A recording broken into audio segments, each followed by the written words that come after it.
العالمین والصلاة والسلام على سید الانبیاء والمرسلین وعلى آلہ الطیبین الطاہرین وعلى من تبعهم بإحسان إلى يوم الدین اما بعد بسم اللہ الرحمن الرحیم وعن ابی ہریرہ رضی اللہ تعالی عنہ قال رسول اللہ صلی اللہ تعالی علیہ وسلم قال اللہ تعالی یؤذینی ابن آدم یسب الدہر وانا الدہر بید الامر اقلب اللیل والنہار متفق علیہ۔ یہ روایت بخاری شریف اور مسلم شریف میں ہے۔ اس کے راوی ہیں حضرت سیدنا ابو ہریرہ رضی اللہ تعالی عنہ۔ فرماتے ہیں کہ ارشاد فرمایا رسول اللہ صلی اللہ علیہ وسلم نے کہ اللہ تعالیٰ فرماتے ہیں، گوئے حدیث قدسی ہے، حدیث قدسی کا تذکرہ اس سے پہلے آیا، تو کیا فرماتے ہیں اللہ تعالیٰ؟ یؤذینی ابن آدم، آدم کا بیٹا مجھے تکلیف پہنچاتا ہے، انسان مجھے تکلیف دیتا ہے۔ کیسے؟ یسب الدہر، وہ زمانے کو برا بلا کہتا ہے، وانا الدہر، حالانکہ میں زمانہ ہوں، بید الامر، میرے ہی ہاتھ میں تمام معاملات ہیں اور امور ہیں۔ اقلب اللیل والنہار، میں دن و رات کو الٹتا پلٹتا ہوں۔ اس حدیث پاک کا مطلب کیا ہے؟ اس کا مطلب یہ ہے کہ جو لوگ زمانے کو برا بلا کہتے ہیں، اللہ تعالیٰ اس سے ناراض ہوتے ہیں۔ اہل عرب کی عادت تھی، جب انہیں کوئی نقصان پہنچتا تھا جانی یا مالی، تو وہ کہتے یا خیبت الدہر، ہائے ناکام یہ زمانہ، زمانے نے ہم پر ظلم کیا، اس طرح کے وہ الفاظ کہتے تھے۔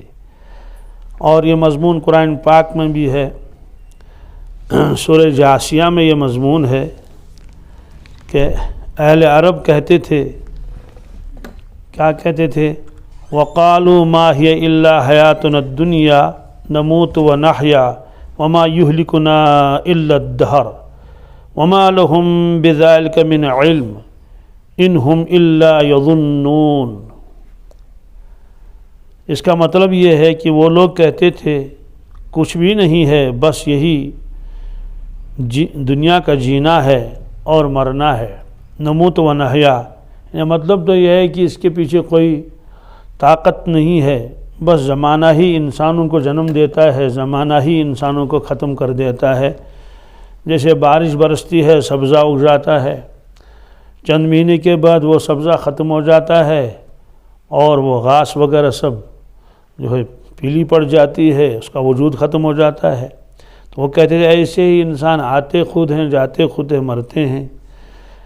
اللہ تعالیٰ فرماتے ہیں ان کے پاس علم نہیں ہے، بس یہ تو صرف اندازے لگاتے ہیں، حالانکہ جو کچھ دنیا میں ہوتا ہے وہ اللہ تعالیٰ کے حکم سے ہوتا ہے۔ دنیا میں کوئی آتا ہے اللہ کے چاہنے سے، اس کے ارادے سے آتا ہے، جو مرتا ہے اللہ کے چاہنے سے وہ مرتا ہے۔ گویا کہ وہ لوگ تمام چیزوں کی نسبت زمانے کی طرف کرتے تھے، تو آپ نے فرمایا کہ نہیں، زمانہ کچھ بھی نہیں ہے، جو کچھ زمانے میں ہوتا ہے وہ خود میں کرتا ہوں۔ کسی کو تکلیف پہنچتی ہے، کسی کو نفع پہنچتا ہے، یہ سب اللہ تعالیٰ کے ہاتھ میں ہے۔ اور جب ایمان والا اپنے ایمان کا اظہار کرتا ہے، اس میں وہ کہتا ہے آمنت باللہ وملائکتہ وکتبہ ورسلہ والیوم الآخر والقدر خیری وشری من اللہ تعالی والبعث بعد الموت، تقدیر پر بھی ایمان لاتا ہے اور کہتا ہے خیر اور شر سب اللہ کے ہاتھوں میں ہے۔ تو قرآن پاک نے بیدہ الخیر، شر کا تذکرہ وہاں نہیں۔ اس کی وجہ یہ ہے کہ اللہ تعالیٰ کا ہر کام خیر ہی ہوتا ہے، البتہ بندے کو لگتا ہے کہ یہ شر ہے۔ کسی کا انتقال ہوا، بندے کہتے ہیں تو یہ تو شر ہوا، پریشانی ہو گئی، وہ ہو، لیکن اس کے پیچھے جو راز چھپے ہوئے ہوتے ہیں وہ انسانوں کو بتائے نہیں جاتے ہیں، تو لیکن انجام کے اعتبار سے اس شخص کے بارے میں بھی وہ خیر ہی ہوتا ہے۔ جیسے دنیا میں کسی کو تکلیف پہنچتی ہے، اس کے درجات بلند ہو جاتے ہیں، اس کے گناہ معاف ہو جاتے ہیں، اور حدیث میں ہے کہ آخرت میں جب لوگ پہنچیں گے اور وہ دیکھیں گے کہ دنیا کی تکلیفوں کے اوپر اللہ نے ان کو کتنا ثواب دیا ہے، تو لوگ تمنا کریں گے کاش اور زیادہ مشکلات دنیا میں آتے، حتیٰ کہ یہ بھی لکھا ہے کہ کینچیوں سے ان کا بدن کاٹ دیے جاتے، آج ثواب دیکھیں گے۔ معلوم یہ ہوا کہ دنیا میں جو تکلیفیں انسان کو پہنچتی ہے تو اس کا اجر ایمان والے کو ملتا ہے، بڑی مصیبتیں دور ہو جاتی ہیں، گناہ معاف ہو جاتے ہیں، اللہ کی رحمتیں اس پر نازل ہوتی ہیں، وہ صبر کرتا ہے۔ بہرحال خلاصہ اس روایت کا یہ ہے کہ زمانے کو برا بلا نہیں کہنا چاہیے۔ اہل عرب زمانے کو برا کہتے تھے، اور فرمایا کہ زمانہ میں ہوں، مطلب تو یہ ہے کہ جو کچھ زمانے میں ہوتا ہے وہ میرے حکم سے ہوتا ہے۔ وَأَنَا الدَّهْرُ، میں زمانہ ہوں، میرے ہاتھ میں سب امور ہیں۔ اور اقلب اللیل والنہار کے معنی آتے ہیں جو کچھ رات میں ہوتا ہے، جو کچھ دن میں ہوتا ہے، وہ سب میرے حکم سے ہوتا ہے۔ اب اس وقت برف باری ہو رہی ہے تو ظاہر سی بات ہے یہ برف خود آ رہی ہے کہ اللہ نے اس کو بھیجا ہے۔ ایک مطلب ہوا تیز چلی، کسی شخص نے ہوا کو برا بلا کہا، ہوا کو یہ ہو وہ ہو، تو رسول اللہ صلی اللہ علیہ وسلم سنا فرمایا کہ ہوا کو برا مت کہو، کیونکہ ہوا خود نہیں چلتی ہے، اللہ کے حکم سے چلتی ہے۔ جب اللہ تعالیٰ چاہتے ہیں کہ ہوا چلے تو چلتی ہے، جب ہوا کو کہیں گے رک جاؤ تو رک جائے گی۔ خلاصہ یہ ہے کہ فرمایا کہ زمانے کو برا بلا نہیں کہنا چاہیے۔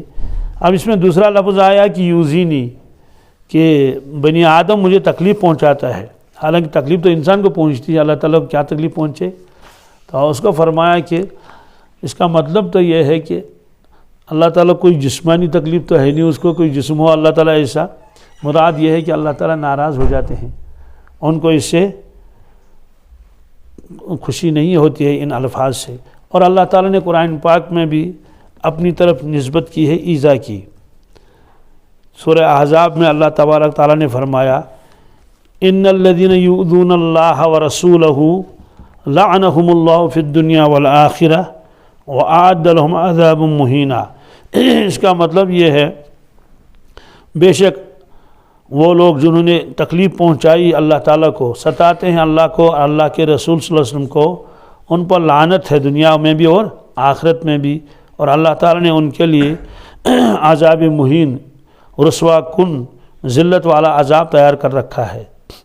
تو اس کا یہی مطلب ہے کہ جو اللہ کے نبیوں کو ستائے گا تو گویا انہیں کس کو ستایا؟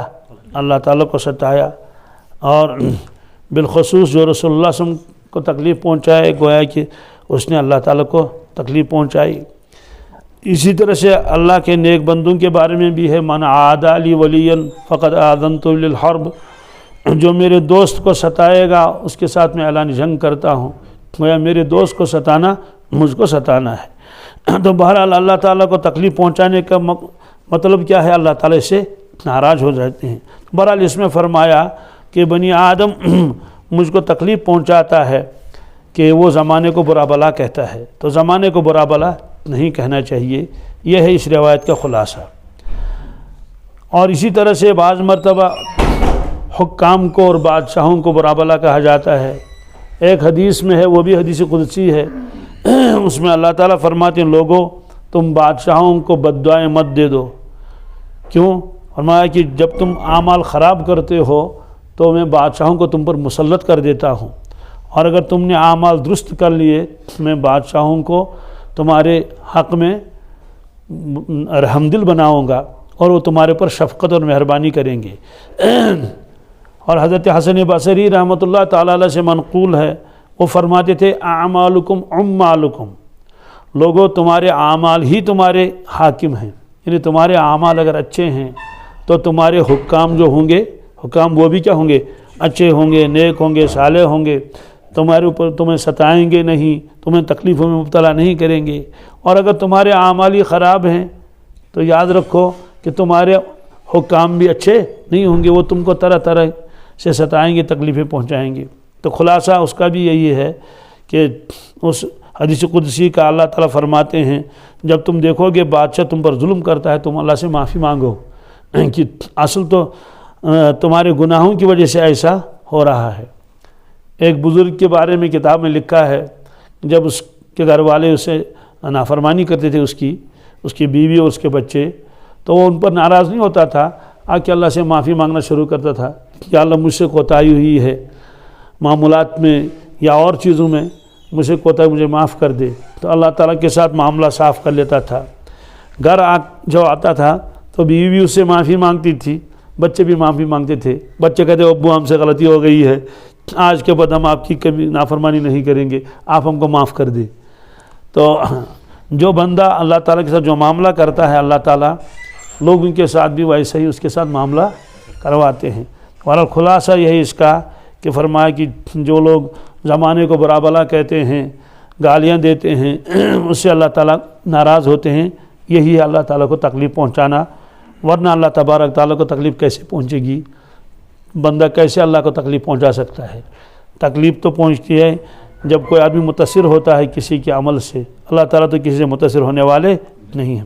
بہرحال یہ فرمایا کہ میرا ہی ارادہ چلتا ہے کائنات میں، رات و دن کی تبدیلی اور رات و دن کے اندر ہونے والے جو انقلابات ہیں یہ سب میرے چاہنے سے ہوتا ہے۔ زمانہ تو ایک جائے وقوع ہے اور محل اظہار ہے فقط، اس لیے اس حدیث میں یہی سبق فرمایا گیا کہ انسان جو ہے زمانے کو برا بلا نہ کہے، یہی تکلیف دینا ہے۔ وعن ابی موسیٰ الاشعری رضی اللہ تعالیٰ عنہ قال قال رسول اللہ صلی اللہ تعالیٰ علیہ وسلم ما احد اصبر على اذى يسمعه من اللہ يدعون له الولد ثم يعافيهم ويرزقهم متفق علیہ۔ یہ روایت بھی متفق علیہ ہے۔ اس میں اللہ تبارک تعالیٰ کے بارے میں رسول اللہ صلی اللہ علیہ وسلم فرماتے ہیں کہ اللہ تعالیٰ بہت صبر کرنے والا ہے۔ جب صبر کا لفظ بندوں کی طرف نسبت کی جائے صبر کی تو اس کا معنی ہوتا ہے کہ صبر علی طاعہ، اعمال پر جمنا، پابندی، صبر عن المعصیہ، گناہوں سے اپنے آپ کو بچانا، اسی طرح صبر علی البلاء، تکلیفوں پر صبر کرنا۔ لیکن جب صبر کی نسبت اللہ تعالیٰ کی طرف کریں گے اس کا مطلب یہ ہے کہ سزا نہ دینا، کیا جی یہ بالکل ایسا ہی جیسے مومن، یہ قرآن پاک میں اللہ تعالیٰ کی صفت بھی ہے اور انسان کی بھی ہے۔ وقال رجل مومن من آل فرعون، ایک مومن مرد نے کہا جو آل فرعون میں سے تھا۔ تو اور مومن کا تذکرہ بہت جگہ ہے قرآن پاک، تو مومن کے معنی آتے ہیں ایمان والا، جو تصدیق کرنے والا ہو اس کو مومن کہتے ہیں۔ تصدیق ما جاء بہ النبی صلی اللہ تعالیٰ علیہ وسلم، ان تمام چیزوں کی تصدیق کر لینا جو لے کر آئے حضرت رسول اکرم صلی اللہ علیہ وسلم، اور یہی مومن اللہ تعالیٰ کے لیے بھی استعمال ہوا قرآن پاک میں، الملک القدوس السلام المومن المہیمن۔ تو وہاں اللہ تعالیٰ فرماتے میں مومن ہوں، الملک بھی ہوں، قدوس بھی ہوں، سلام بھی ہوں اور مومن بھی ہوں۔ سوال جب ہم نے مومن کا ترجمہ کیا کہ تصدیق کرنے والا، ایمان لانے والا، تو اللہ تبارک تعالیٰ نے کس پر ایمان لایا اور کون سی تصدیق کی اس نے؟ وہاں مومن کا مطلب ہے امن دینے والا، کیا امن دینے والا، مطلب تو جو ہے کہ جو بندوں کو امن دے دے، جو ایمان والے ہیں اور اعمال صالحہ کرنے والے ہیں وہ امن میں ہیں، اب وہ دوزخ میں نہیں جائیں گے، قبر کے عذاب میں مبتلا نہیں ہوں گے، ایسے معاشر کی سختیوں سے وہ نجات پائیں گے۔ تو معلوم یہ ہوا کہ مومن کی نسبت جب انسان کی طرف کریں گے تو ترجمہ کچھ اور ہوگا، اور مومن کی نسبت جب اللہ تعالیٰ کی طرف کریں گے تو ترجمہ کچھ اور ہوگا۔ ایسے لفظ تواب ہے، ان اللہ یحب التوابین، اللہ تعالیٰ توابین کو پسند کرتا ہے، اسے محبت کرتا ہے، تواب۔ اور اللہ تعالیٰ نے خود بھی اپنے بارے میں فرمایا میں تواب ہوں، تواب الرحیم۔ اب سوال ہے کہ تواب کہتے ہیں جو بہت زیادہ توبہ کریں، بہت زیادہ اللہ سے معافیاں مانگیں اور استغفار کریں تو ان کو تواب کہتے ہیں، اور تائب بھی اس کو کہتے ہیں توبہ کرنے والا، تواب میں بہت زیادہ توبہ کرنے والا۔ تو یہی تواب اللہ تعالیٰ کی صفت بھی ہے۔ اس وقت ترجمہ کریں گے توبہ قبول کرنے والا، توبہ قبول، بہت زیادہ توبہ قبول کرنے والا۔ کہ انسان کو اگر غلطی ہوگی تو والدین 1 مرتبہ معاف کریں گے، 2 مرتبہ معاف کریں گے، 3 مرتبہ معاف کریں گے، 4 مرتبہ معاف کریں گے، پھر وہ کہیں گے کہ بار بار ہم معاف نہیں کریں گے، جاؤ اب کوئی معافی نہیں۔ تو 3-4 مرتبہ معاف کرنے کے بعد انہوں نے کہا کہ اب معافی نہیں ہے، بس معاملہ ختم۔ لیکن اللہ تعالیٰ نے کبھی یہ نہیں فرمایا بندے سے کہ بندے تم نے تو 4 مرتبہ توبہ کی تھی، اب توبہ کا دروازہ میں نے بند کر لیا تمہارے لیے، ایسا نہیں۔ اس کا مطلب ہے کہ بہت زیادہ توبہ قبول کرنے والا، کہ جتنی مرتبہ انسان توبہ کرے گا تو اللہ تعالیٰ فرمائے ٹھیک ہے آپ نے توبہ کی تھی، توبہ ٹوٹ گئی، پھر آپ توبہ کر رہے ہیں، میں پھر بھی آپ کی توبہ قبول کرنے کے لیے تیار ہوں۔ تو اسی کو ایک بزرگ نے اشعار میں کہا تھا کہ بازا بازا ہر آنچ ہستی بازا، کہ تو واپس آ جا جو بھی ہو۔ کہاں کیوں؟ کہاں این درگہ ماں درگہ نا امیدی نیست، یہ کسی بادشاہ کا دربار نہیں ہے، یہ اللہ کا دربار ہے، یہاں کوئی نا امید نہیں ہوتا۔ پھر یہ کہا تھا 100 بار اگر توبہ شکستی بازا، تم 4-5 مرتبہ کہتے ہو، اگر سینکڑوں مرتبہ بھی تمہاری توبہ ٹوٹ گئی پھر بھی آ جاؤ۔ تو برحال یہ ہے تواب، یہ ہے جو بار بار توبہ قبول کرے، ناراض نہیں ہوتا ہے کہ ہم نے اتنی مرتبہ تمہاری توبہ قبول، نکل جائے یہاں سے، ایسا نہیں۔ تو ایسے فرمایا کہ ما احد اصبر، اللہ تعالیٰ سے زیادہ صبر کرنے والا کوئی نہیں ہے۔ یہاں صبر سے مراد کیا ہے؟ صبر سے مراد یہ ہے کہ وہ انتقام نہیں لیتا ہے، معاف کرتا ہے اور رزق بھی دیتا ہے، اس کی وجہ سے رزق بند نہیں کرتا۔ یہ ارشاد فرمایا رسول اللہ صلی اللہ علیہ وسلم نے، ما احد اصبر علی اذی، کہتے ہیں کہ تکلیف پر صبر کرنے والا اللہ تعالیٰ سے زیادہ کوئی نہیں ہے۔ تو سوال ہے کہ کون سی تکلیف؟ نہیں، یسمعہ، جو وہ سنتا ہے، جو وہ اللہ تبارک تعالیٰ سنتا ہے، یسمع من اللہ، جو اللہ تعالیٰ سنتا ہے بندے کی چیزیں۔ کیا؟ یدعون له الولد، لوگ اس کے لیے اولاد جو ہے ثابت کرتے ہیں، منسوب کرتے ہیں اللہ تعالیٰ کی طرف، اور اس کا تذکرہ اس سے پہلے آ گیا کہ اللہ تعالیٰ کی طرف اولاد منسوب کرنا یہ کتنی بڑی گستاخی ہے۔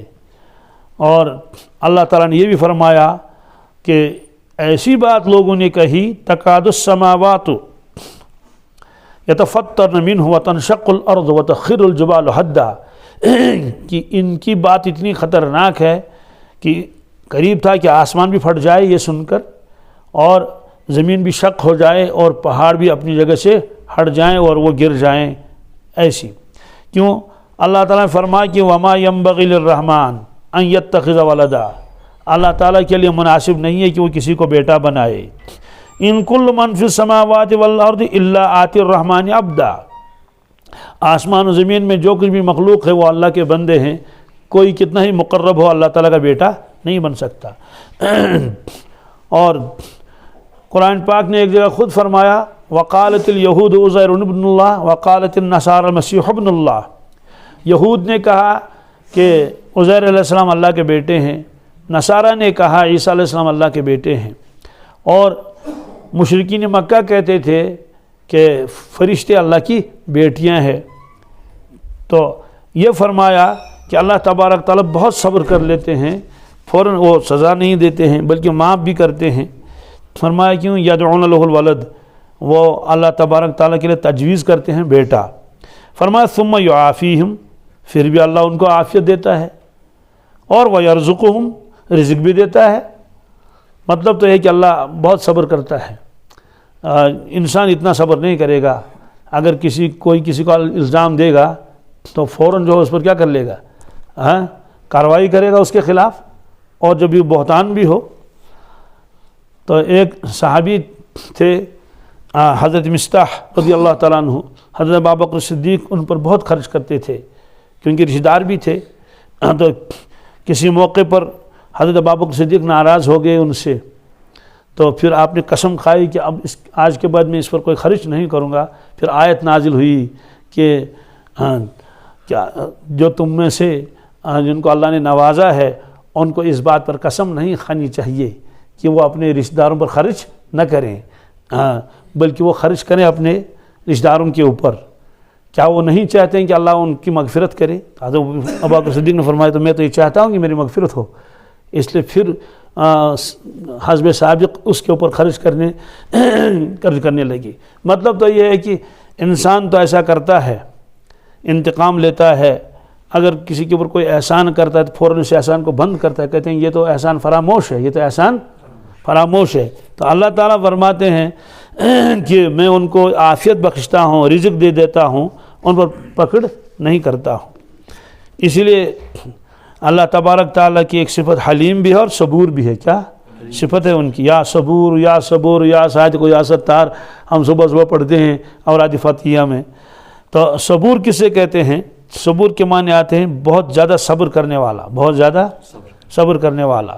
اسی کا ہم معنی ہے حلیم۔ کیا جی، البتہ حلیم اور صبور میں یہ فرق ہے کہ حلیم میں صفت رحمت زیادہ ہے۔ کیا؟ صبور کا مطلب ہے عذاب کو مؤخر کرنا۔ کیا؟ عذاب نہیں دیتا ہے، پکڑ نہیں کرتا، فوراً معاف کر دیتے، یعنی عذاب میں تاخیر کرتا ہے۔ لیکن حلیم کے معنی آتے ہیں بالکل ہی در کرنا اور معاف کر دینا، عذاب پر قدرت ہونے کے باوجود۔ جی یہ فرمایا۔ وعن معاذ رضی اللہ تعالی عنہ قال كنت ردف النبی صلی اللہ تعالی علیہ وسلم على حمار ليس بيني وبينه إلا مؤخرة الرحل فقال يا معاذ هل تدري ما حق الله على عباده وما حق العباد على الله؟ قلت الله ورسوله أعلم۔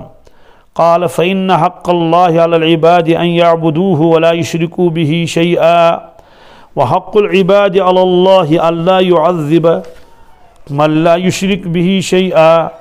قلت يا رسول الله صلى الله عليه وسلم افلا ابشر به الناس؟ قال لا تبشرهم فيتكلوا۔ متفق علیہ۔ یہ حضرت معاذ بن جبل رضی اللہ تعالیٰ عنہ، ان کا تذکرہ اس سے پہلے بھی آیا، یہ انصار میں سے تھے، اور مدینہ طیبہ میں جو دو بہت بڑے قبیلے تھے، ایک اوس اور خزرج، تو یہ قبیلے خزرج کے تھے، خزرجی تھے معاذ بن جبل رضی اللہ تعالیٰ عنہ۔ اور تذکرہ آیا اس کا کہ عقبہ ثانیہ میں یہ شریک تھے، جو مدینہ طیبہ سے جو لوگ حج کے لیے آتے تھے ہجرت سے پہلے، ان کے ساتھ ملاقات کرتے تھے رسول اللہ صلی اللہ علیہ وسلم، تو ان میں یہ معاذ بن جبل بھی تھے، قدیم الاسلام صحابی ہیں۔ اللہ تعالیٰ نے ان کو بہت تفقع عطا فرمایا تھا، اور ان کے بارے میں حضرت رسول اکرم صلی اللہ علیہ وسلم نے ارشاد فرمایا اعلمہم بالحلال والحرام۔ معاذ بن جبل فرمایا کہ حلال و حرام کا سب سے زیادہ بہت علم ہے حضرت معاذ بن جبل کو، بہت ہوشیار بھی تھے، ذی استعداد بھی تھے، سخی بھی تھے، اور بہادر بھی تھے، تمام غزوات میں شریک رہے، اور اپنی زندگانی میں اللہ کے نبی صلی اللہ علیہ وسلم ان کو یمن کا گورنر بنایا، قاضی بنا کر بھیجا تھا معاذ بن جبل کو۔ پھر حضرت عمر فاروق نے رضی اللہ تعالیٰ نے ملک شام کا ان کو گورنر بنایا تھا۔ پھر سن 18 ہجری میں وہ ایک تعاون پھیلا ہوا، اس کو امواس کہتے تھے، تو اس میں حضرت کا انتقال ہوا۔ بہرحال یہ اپنا ایک واقعہ بیان فرمانا چاہتے ہیں۔ یہ روایت تو مختصر ہے، اس کے آگے ایک اور روایت ہے، وہ حضرت انس روایت فرماتے ہیں اور واقعہ یہی نقل کرتے ہیں حضرت معاذ بن جبل کا۔ تو دونوں کا خلاصہ ایک ہی ہے، کچھ الفاظ میں تقدیم و تاخیر ہے۔ تو فرماتے ہیں حضرت معاذ بن جبل میں رسول اللہ صلی اللہ علیہ وسلم کا ردیف تھا۔ ردیف کس سے کہتے ہیں؟ ردیف کہتے ہیں جب سواری ایک ہو اور سوار دو ہوں۔ جیسے آج اسکوٹر والے اسکوٹر چلاتے ہیں، تو ایک تو وہ ہوتا ہے جو بائک چلاتا ہے، جو ایک دوسرا ہوتا ہے جو بائک کے پیچھے ہوتا ہے، اس کو عربی میں ردیف کہتے ہیں۔ تو فرماتے ہیں کہ آپ دراز گوش پر سوار تھے۔ حمار کا ترجمہ میں نے دراز گوش کیا، ویسے تو اس کا ترجمہ گدھا ہے، لیکن یہ ترجمہ جب کریں گے گدھے پر سوار تھے تو ہم کو اپنے ملک کا گدھا ذہن میں آتا ہے، حالانکہ عرب کا جو گدھا ہوتا تھا یہ قداور ہوتا تھا، اس کے اوپر سواری معیوب نہیں تھی۔ پھر دوسری بات یہ ہے کہ ہر طرح کی سواری پر آپ سوار ہوتے تھے، بادشاہوں کی طرح جو بادشاہوں میں غرور ہوتا ہے کہ اور زین اتنا قیمتی ہو اور وہ ہو اور یہ ہو، اور گھوڑوں کو نظر ڈالیں کہ سب سے زیادہ عمدہ جو گھوڑا ہو اس کو پسند کریں، ایسا نہیں، بس کیسی بھی سواری سامنے آئی اور آپ اس میں سوار ہوتے تھے۔ تو بہرحال یہ دراز گوش تھا، تو اہل عرب اس پر سواری کرتے تھے، بلکہ حضرت عمر فاروق کے بارے میں بھی اس کے حضرت موسیٰ علیہ السلام کے بارے میں بھی روایت ہے، دراز گوش پر سوار ہوتے تھے۔ عیسیٰ علیہ السلام کے تو ساتھ ہی رہتا تھا دراز گوش، اور حضرت عزیر علیہ السلام کا تذکرہ آ چکا ہے کہ فانظر الی حمارک، دیکھ اپنے گدھے کی طرف جس پر آپ سوار تھے۔ تو خلاصہ یہ ہے کہ اہل عرب کے یہاں اس پر سواری کوئی معیوب نہیں تھی، اسے روایت میں حمار کا تذکرہ آیا ہے۔ اور فرماتے ہیں کہ میں اور آپ ایک ہی سواری پر سوار تھے۔ اس سے معلوم ہوا کہ اگر سواری مضبوط ہے تو اس پر دو سوار بھی سوار ہو سکتے ہیں۔ فرماتے ہیں لیس بینی و بینہ الا مؤخرۃ الرحل اور مؤخرۃ الرحل، دونوں پڑھ سکتے ہیں اس کو، زیر بھی زبر بھی۔ یہ مؤخرۃ الرحل کیا چیز ہے؟ زین اور کجاوا۔ اہل عرب چونکہ سفر لمبے کرتے تھے اس لیے اپنے زین کے ساتھ پیچھے ایک لکڑی رکھتے تھے، تو کبھی کبھی اس کے ساتھ ٹیک لگاتے تھے۔ کیا جی، وہ تو بالکل آپ کو ایسا وہ سمجھ جائیں گے، جو بجاج اسکوٹر ہوتا ہے نا، اس کے پیچھے وہ ایک سٹینڈ سا ہوتا تھا، وہ آگے پیچھے بھی ہوتا تھا۔ تو یہ اہل عرب جو تھے یہ اس طرح کی لکڑیاں بناتے تھے کہ اگر جو ہے وہ اس کو درمیان میں کھڑا کرتے تھے تو وہ ٹیک لگائی۔ اس کو مؤخرۃ الرحل کہتے ہیں، یعنی کجاوے کی لکڑی، زین کی لکڑی۔ تو حضرت معاذ فرماتے ہیں کہ میں اتنے قریب تھا رسول اللہ صلی اللہ علیہ وسلم کے، میرے اور آپ کے درمیان میں صرف وہ لکڑی تھی۔ کیا تھی؟ لکڑی تھی۔ تو یہ گویا کہ وہ پورا واقعہ بتانا چاہتے ہیں۔ کوئی بادشاہ اپنے غلام کو اپنے سواری پر بٹھانا گوارا نہیں کرتا، وہ تو اس کو عیب سمجھتا ہے، لیکن اللہ کے نبی صلی اللہ علیہ وسلم تو اس طرح سے صحابہ کے ساتھ رہتے تھے، کوئی امتیازی شان اپنے لیے وہ پسند نہیں فرماتے تھے۔ تو ورنہ ظاہر سی بات ہے انہوں نے کہاں مانا ہوگا حضرت میں آپ کے ساتھ سوار ہو جاؤں؟ حضور فرماتے نہیں، آپ سوار ہو جاؤ۔ بہرحال آپ نے فرمایا، آپ آگے تھے، رسول اللہ صلی اللہ علیہ وسلم سامنے تھے اور وہ پیچھے بیٹھا ہوا تھا۔ تو آپ نے فرمایا یا معاذ، انہوں نے کہا، اب اس روایت میں نہیں دوسری روایت میں ہے، انہوں نے کہا لبیک و سعدیک یا رسول اللہ صلی اللہ علیہ وسلم۔ تو پھر تھوڑی دیر کے بعد پھر آپ نے ان کو پکارا یا معاذ، انہوں نے کہا لبیک یا رسول اللہ و سعدیک، حضرت میں حاضر ہوں۔ پھر آپ خاموش رہے۔ تو 3 مرتبہ ایسے کیا آپ نے، ثلاثن، یہ 2 روایتوں کو میں نے ایک کر دیا۔ تو تیسری مرتبہ انہوں نے کہا حضرت میں حاضر ہوں۔ پھر آپ نے فرمایا حل تدری ما حق اللہ علی عبادہ، اور فرمایا کہ معاذ کیا آپ جانتے ہیں کہ اللہ کا حق بندوں کے اوپر کیا ہے؟ انہیں آپ جانتے ہیں؟ تو پہلی مرتبہ کیوں نہیں فرمایا؟ تاکہ ان کو اور زیادہ شوق ہو جائے کہ حضور مجھ کو بار بار آواز دے رہے ہیں تو لیکن فرماتے کچھ بھی نہیں۔ فرمایا جانتے ہو کیا حق ہے اللہ کا بندوں کے اوپر، اور کیا حق ہے بندوں کا اللہ کے اوپر؟ کیا حق ہے اللہ کا بندوں کے اوپر اور کیا حق ہے بندوں کا اللہ کے اوپر؟ قلت اللہ و رسول عالم، میں نے عرض کیا یہ اللہ تعالیٰ جانتے ہیں اور اللہ کے نبی صلی اللہ علیہ وسلم جانتے ہیں، مجھے یہ معلوم نہیں۔ الحمدللہ، یہ صحابہ کرام کی عادت تھی، اگر کسی سوال کا جواب ان کو معلوم بھی ہوتا تھا تب بھی وہ کہتے تھے کہ زیادہ بہتر اللہ جانتے ہیں اور اللہ کے نبی صلی اللہ علیہ وسلم جانتے ہیں، کہ یہ معلوم نہیں کہ حضور کیا ہم سے کیا کہنا چاہتے ہیں۔ تو میں نے عرض کیا اللہ اور اللہ کے رسول زیادہ جانتے ہیں۔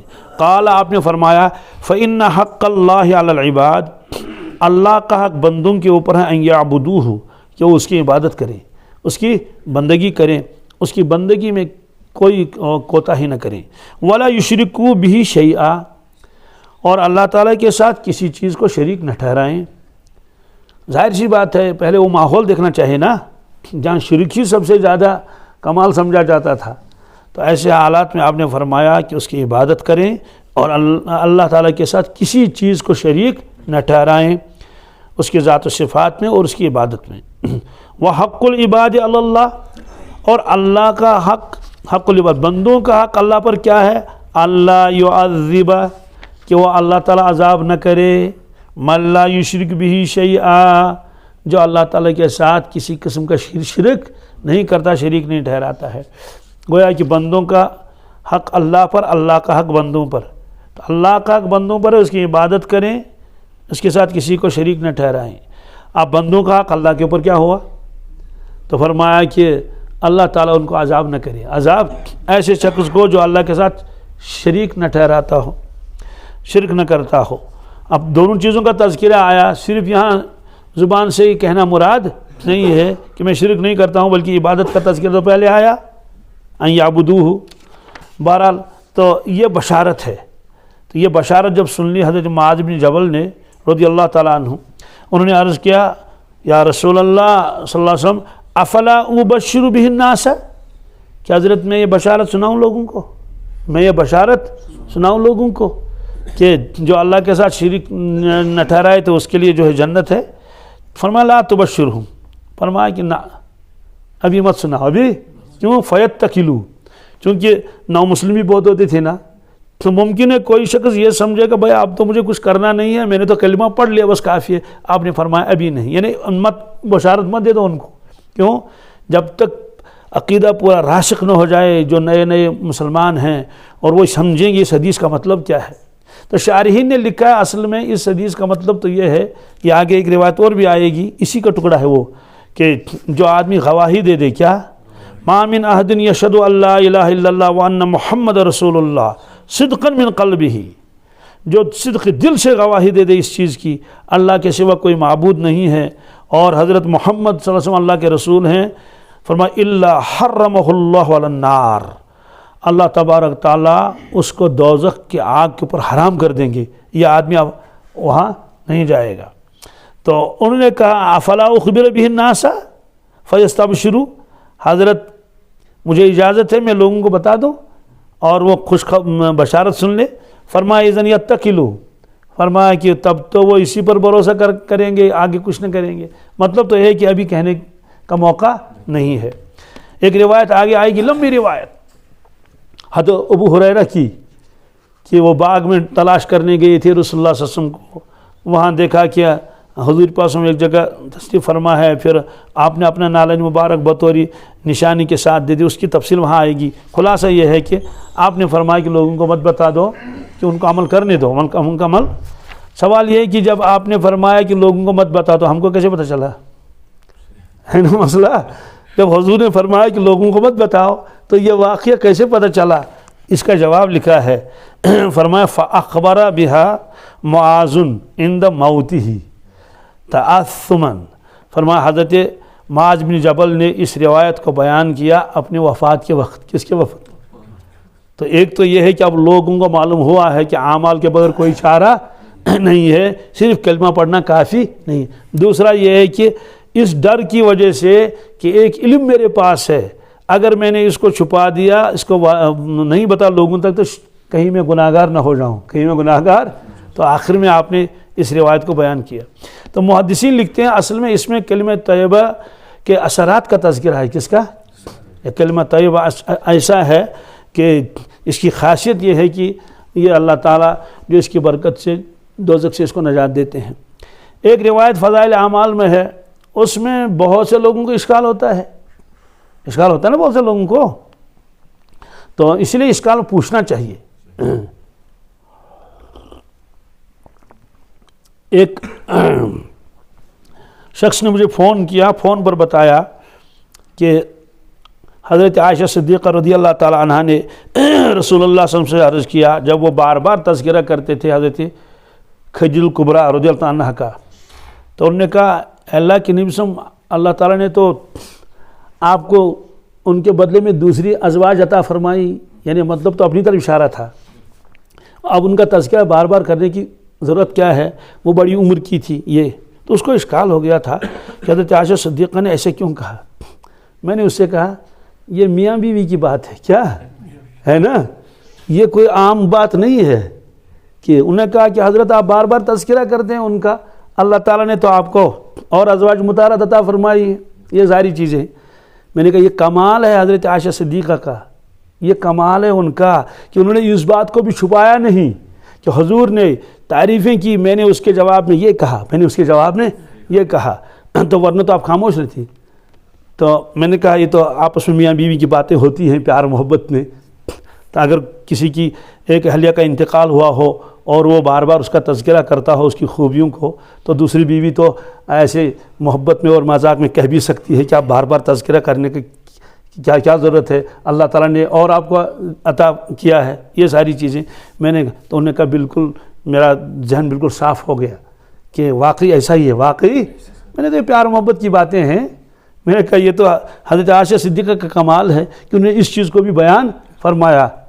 تو بہرحال یہ ہے، تو میں کیا کہنا چاہتا تھا، ہاں فضائل اعمال میں ایک روایت ہے، روایت کیا ہے غور سے سن لیجیے، اس کا خلاصہ اس کا یہ ہے کہ اللہ تبارک تعالیٰ ایک بندے کو لائیں گے محشر کے میدان میں، اور فرشتے اس کو کہیں گے چلو تمہارے اعمال تولے جائیں گے، تمہارے اعمال، تو جب دیکھے گا تو 99 دفتر تو ہیں گناہوں کی، کس کے دفتر کا مطلب بڑے بڑے وہ رجسٹر 99، تو اس کو ایک پلڑے میں رکھ دیا جائے گا، تو اس سے کہے گا چل، وہ کہے گا میں کیا چلوں گا، میرے پاس تو اعمال ہے نہیں، تو اس لیے میں اب تولنے کی ضرورت کیا ہے، تو اس سے کہا جائے گا تمہاری ایک امانت ہمارے پاس ہے، تمہاری ایک امانت ہمارے پاس ہے، تو کہے کہ کیا کلمہ طیب کیا ہے، تو ایک پرچہ اس کو دے دیا جائے گا، یہ پرچہ تم دوسرے پلڑے میں رکھ دو، تو وہ کہے گا کہ اس میں تو تولنے کی کیا ضرورت ہے، یہ تو ایک طرف سے 99 دفتر ہیں، ایک طرف سے کیا ہے چھوٹا سا پرچہ ہے، تو فضول ہے نا تولنا، تو ظاہر سی بات تولا تو وہ جائے گا نا جس میں آدمی اندازہ دیکھیں کون باری ہے، ایک پرچہ ہے وہ ہاتھ میں لے رہا ہے اور 99 دفتر ہیں، تو جب وہ جائے گا وہاں تو دیکھے گا کہ وہ پرچہ ڈال دیا دوسرے پلڑے میں، تو پلڑا بھاری ہو گیا، پلڑا، تو اللہ تعالیٰ تم پر ظلم نہیں کیا جائے گا۔ اب ایک آدمی کہتا ہے کہ جناب پھر تو مزے ہیں، کیا ہے کچھ بھی مت کرو، کلمہ تو پڑھ لیا ہے، تو آپ نے فرمایا ایک آدمی ہوگا، کیا ہوگا، یہ تو نہیں کہا 50-60 ہوں گے، ہے نا، سوال یہ کہ یہ کون ہوگا، کس زمانے میں ہوگا، یہ تو نہیں بتایا، وہ امریکہ کا بھی ہو سکتا ہے، اور روس کا بھی ہو سکتا ہے، جرمن اور جاپان کا بھی ہو سکتا ہے، پھر وہ ایسے وقت میں بھی ہو سکتا ہے کہ جہاں ایمان کا اظہار کرنا بھی اس کے لیے مشکل ہو، کہ اظہار کرے گا تو بات سمجھا گی مار دیا جائے گا، تو وہ کہاں کا ہوگا، کس زمانے کا ہوگا، رہتا کہاں ہوگا، اس کے حالات کیا ہوں گے، اس کے حالات، آخر اس نے اعمال کیوں نہیں کیے، صرف یہی کلمہ چھپا کے رکھا تھا اپنے سینے میں، تو یہ تو اصل میں کلمہ طیبہ کی فضیلت کا بیان ہے، نہ یہ کہ لوگوں کچھ مت کر لو، یہ دیکھنا ہے نا، کم از کم ہم تو نہیں ہوں گے، پھر ہم سب کیوں، یہ ساری ایسی بات ہے کہ ہمیں ماحول ہے، مسجدیں سامنے ہیں، اذانیں ہو رہی ہیں نا، اور نمازیں بھی اللہ کے فضل و کرم سے پڑھتے ہیں، اور بہت سارے تو باقی سارے اعمال بھی کرتے ہیں، حج بھی کیے ہیں بہت سارے لوگوں نے، عمرے بھی کیے ہیں، قربانیاں ہر سال کرتے ہیں، اعتکاف میں بھی بیٹھتے ہیں، تو وہ لکھا اس کے نامہ اعمال میں کچھ بھی نہیں ہوگا، کیا سوائے اس کے، تو روایت تو بالکل صحیح ہے، اس کا مطلب یہ نہیں کہ لوگوں کچھ مت کرو، کیا کچھ کرنے کی ضرورت ہے ہی نہیں، بس کلمہ تمہارا کافی ہے، یہ آپ نے فرمایا وہ ایک شخص ہوگا، کیا ہزاروں نہیں، اب وہ کس ملک کا ہوگا، تو اصل بتانا یہ ہے، یہ کلمہ بھی اس کو بچائے گا دوزخ کی آگ سے، کیوں، وہ پتہ نہیں کس ماحول میں تھا اور کس ملک میں تھا، کن حالات میں تھا کہ وہ بیچارہ کوئی عمل کر ہی نہیں سکا، کوئی عمل، بس سینے میں چھپا کے رکھا تھا اس کلمے کو، تو یہ روایت کا یہ مطلب ہے، تو فوراً کہتے ہیں کہ ارے ایک طرف سے اتنے گناہ اور ایک طرف سے کوئی پرچہ اور کچھ کرنا ہی نہیں، تو یہ ہے وہ وضاحت، کیا ہے وہ وضاحت، تو ایسے اس روایت میں ہے کہ آپ نے فرمایا کہ فی الحال لوگوں کو مت بتاؤ، پھر جب دیکھا کہ لوگ تو سمجھ گئے